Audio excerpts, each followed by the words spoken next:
So this is Jed and I's podcast for the Hawaiian Popular Music Final that we're doing. So let's get into it. Obviously, we're doing it on Israel Kamakawiki. Brother is.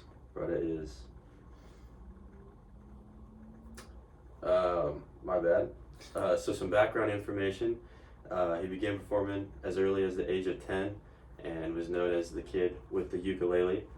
And he formed the band Maka's Sons as a teenager with his brother and his 3 friends. He was an activist for his people and often stood up and spoke on political rights and matters that involved the people and the island and the beauty of themselves. He recorded and released 21 albums in his career. His first solo album was named Album of the Year in This Life in 1996. Just to go over some of Izzy's music and kind of how he made his music, the influences that he had. Obviously, he was most known for playing the ukulele. He performed a bunch of different genres, including folk, reggae, and jazz music. He was really influenced by his older brother Skippy, who passed away after the forming of the Makaha Sons band. And some other influences that he had that we also looked over in class were Caleb Beamer and Peter Moon. A lot of his songs sang about protest and oppression of the Native Hawaiians, and he did a lot of fighting for Native Hawaiian people and keeping the landscape how it was, and just a lot of advocacy for the Native Hawaiians' rights and independency of the Hawaiian people. Some of his environmental influences, which are more than just the landscapes and the islands that he was on, also involve the culture of his people and the community that they had formed. Brother was inspired obviously by his surroundings of the landscapes in Hawaii, as they're beautiful and they have wonderful rainforests and pristine waterfalls. And he used his tone and rhythm to match the feeling that you would get if you were there and experiencing that in everyday life, and try and feel joy and a natural vibe to them. He also used the environment of his culture and the people who he had advocated for in many of his songs as a way to protest and be a public voice for them, as knew he had a platform that he could use to spread information and good for his people, and he used that in his songs as his way to express his love for everybody. In an article written by Julia Helmke, I found a quote that kind of talks about a little bit of his environmental background and kind of his reason for everything. And I think this quote just kind of sums up what he was trying to mean with his music and kind of accomplish with his life. And it says, in addition, Kamakawiwa Ole, who was born the same year that Hawaii became the 50th state, was a supporter of Hawaiian independence, using his lyrics to urge sovereignty as well as environmental protection of the island's natural wonders. And I think that quote kind of just shows, as I said before, what he really meant. I think it's kind of a cool coincidence that he was born the same year that Hawaii kind of lost their independence, and then a big goal of his and something he fought for was supporting their independence. And you can see that a lot in his songs, how he fought for, the rights of Hawaiian natives and the environmental aspects of the natural wonders of Hawaii. I think that's a beautiful quote right there. And some more on his social context that involved his, or that could have influenced his music, or his upbringing and what happened there, as that is a big piece in everyone's life. And his upbringing exposed him to the struggles and joys in everyday life in the islands, which I'm sure many people experience throughout their own lives. And his music often reflected the themes of love, family, and the beauty of the Hawaii landscapes. Hawaii has a very diverse population with a mix of different people, such as indigenous Hawaiians and people that had immigrated from there from either America or other continents such as Asia. And his music somehow still found a way to resonate with people from all walks of life in Hawaii beyond their original homes, and he found a way to go beyond cultural boundaries and connect everyone through his music. He was also known for his generous spirit and his commitment to social causes, as we had mentioned. And as like we said, he used his fame to advocate for not only his people and their indigenous and sovereignty, but also for keeping the islands fresh and finding a way to live and preserve all the beauty and wonders that are there on the islands. And so now we'll play the first song that we picked, Over the Rainbow, of course. One of his most famous songs. And some facts, I guess, about this song is that he recorded it in one take, which is really cool. Kind of just shows his talent. And kind of the overall meaning of this song is, he kind of wanted to sing about hope and how the bad times will end. And then he also really wanted to show, using kind of the rainbow idea, how that correlates to Hawaii's kind of landscape and the beauty of Hawaii. And then this song was released in Facing Future, which is probably one of his most famous albums. And kind of the whole album was about kind of protests and some of the political issues that were going on in Hawaii at the time. So he was just kind of singing about independence and Hawaii. You want to play? Yeah. So you could play the song here.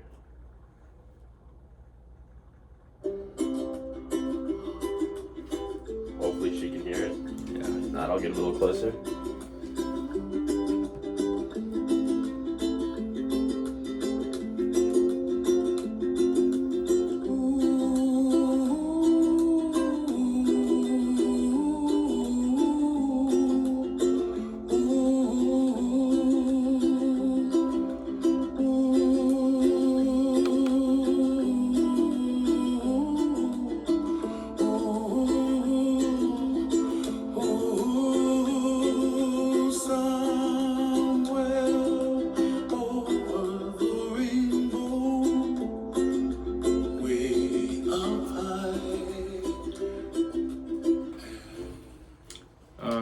Obviously a beautiful song, probably why it's one of his most famous, known pretty worldwide, and I think it's just a really good song to kind of show who Iz was and his talent, really. And then the next song is one I had never heard before, and I found it really cool. It's White Sandy Beach of Hawaii, and in the song, Iz really depicts the kind of setting of Hawaii and depicting a setting of solace and happiness. Obviously a white sandy beach in Hawaii, you can kind of just picture that in your mind as a really beautiful place and peaceful, and Iz does a pretty good job kind of explaining that, and you can hear it in his voice. I think I'll fast forward that one a little bit. Yeah. On a white sandy beach of Hawaii, sound of the ocean soothes my restless soul. Sound of the ocean rocks me all night long. Those hot, long summer days, lying there in the sun on a white sandy beach of Hawaii.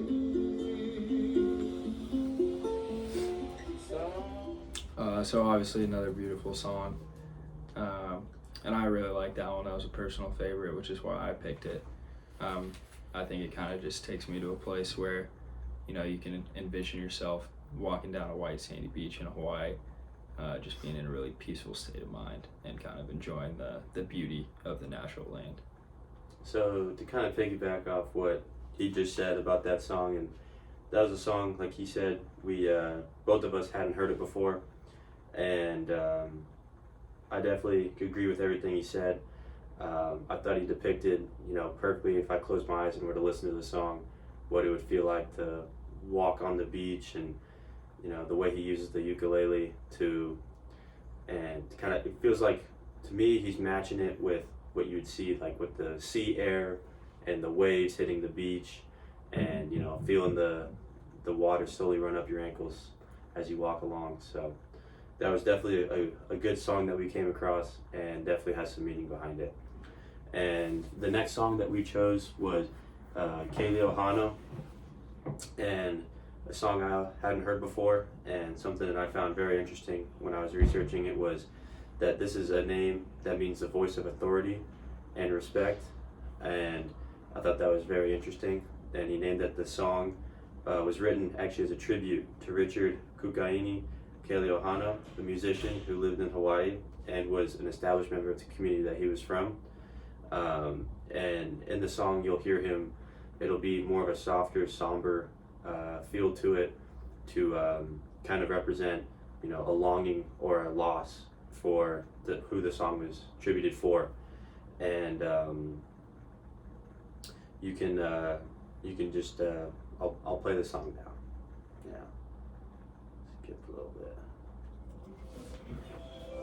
In your heart, be born again.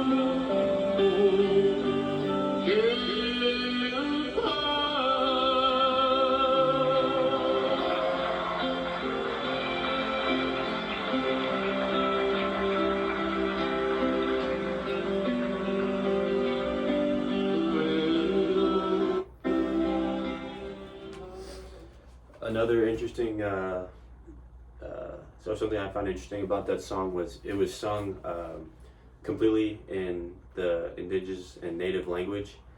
And when I translated some of the lyrics, it talked about, asking him to come home to my home. And what I gather from that is the home he's talking about is the beautiful landscape of Hawaii, and how peaceful it is there, and how much joy you can find in the area that you're living in. And obviously the song is about respect and for everything that he did. And then the next song that we chose was In This Life, and that was something we mentioned before in the album 1996 in the background. And this song is about where the mind becomes negative and desperate at times of feeling desolate, but as he mentions right after that, he says, with one kind touch you set me free. And in desperate times, we can often be helped out with a kind touch from people who love and care for us. And I'll go ahead and play the song now.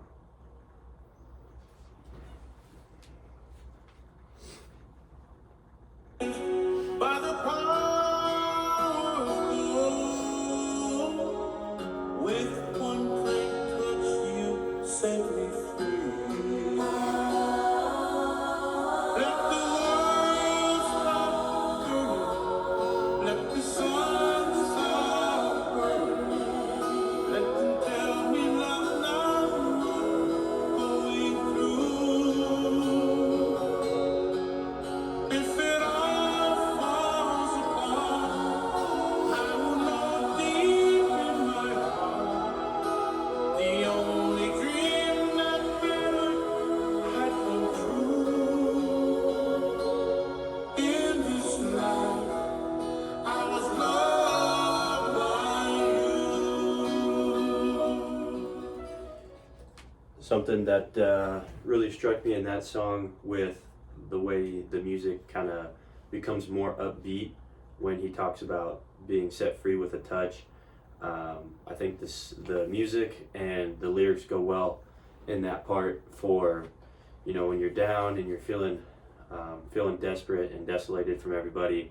you know, with one kind touch you set me free. The music brings it up, kind of brings up your feeling of in your spirit, really resonates in your soul a little bit. And you can kind of feel the power that he's trying to convey, that, you know, humans are meant to be, you know, connected with one another, and your actions go a lot farther than you may know.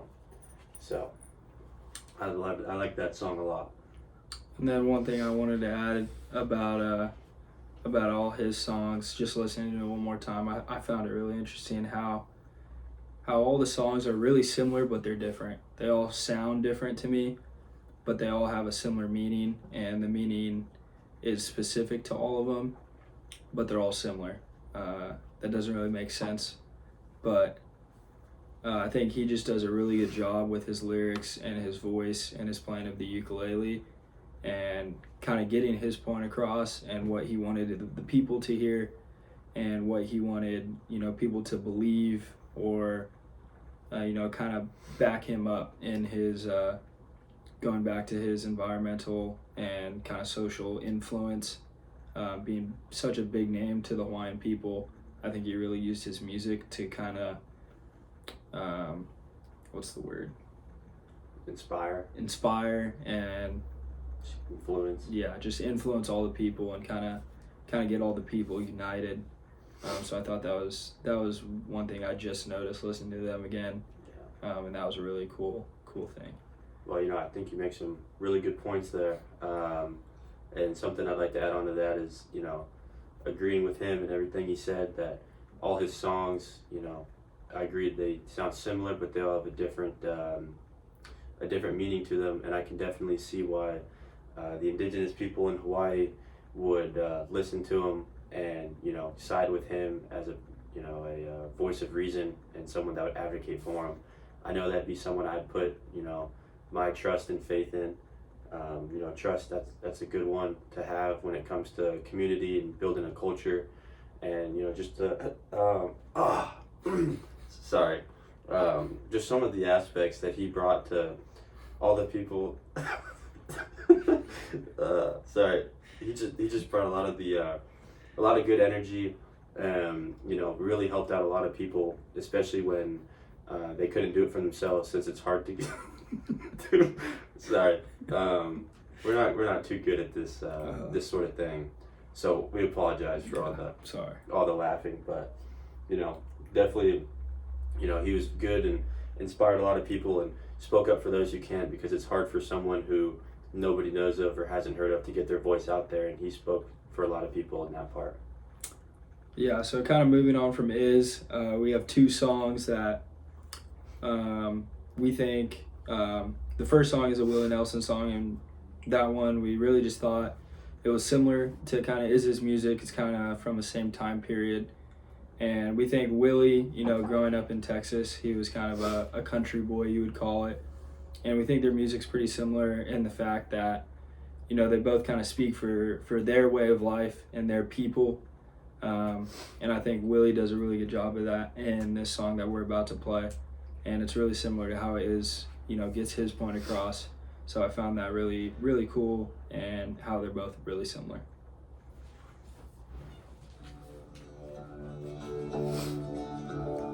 Cowboys ain't easy to love, and they're harder to hold. They'd rather give you a song than diamonds or gold. Lone Star belt buckles and old faded Levi's, and tonight begins a new day. If you don't understand him, you don't die young. He'll probably just ride away. Mamas, don't let your babies grow up to be cowboys. I could be a DJ with these fadeaways. So yeah, I kind of just restating what I said before. Sorry, we had a low battery. Low battery. Kind of restating what I said before. I think they both just do a really good job kind of using their lyrics to portray their way of life and kind of how they see it, and kind of influence a lot of people with their music. Yeah. And then you want to introduce the last song? Or? I would love to. Alright. So the last song that we chose was Into Yesterday, and we felt like this was a song. It was an example of a non-Hawaiian music or a song that features a Hawaiian influence. We both really like this song. It's in a very famous movie, Surf's Up, which is a movie that we definitely like. Chicken Joe might be the chillest dude alive. Yeah. But so that's the other song that we found and that we'd like to introduce.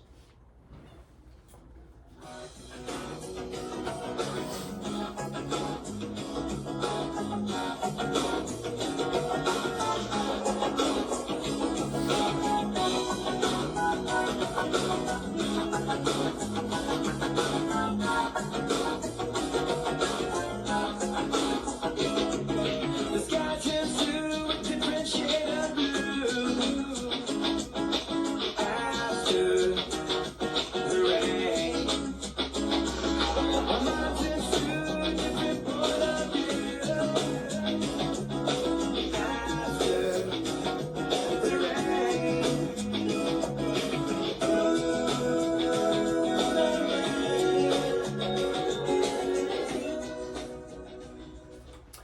And to us, that song, we felt like it, would be a song that you could definitely feel like you're in Hawaii, and it sounds very similar. Could even be compared a little bit to some of the Hawaiian hip hop songs, with a little bit more of the upbeat rhythm and tempo that it has, and the way the lyrics kind of shift up and down, and so we thought that would be a good one for the song that has the Hawaiian influence.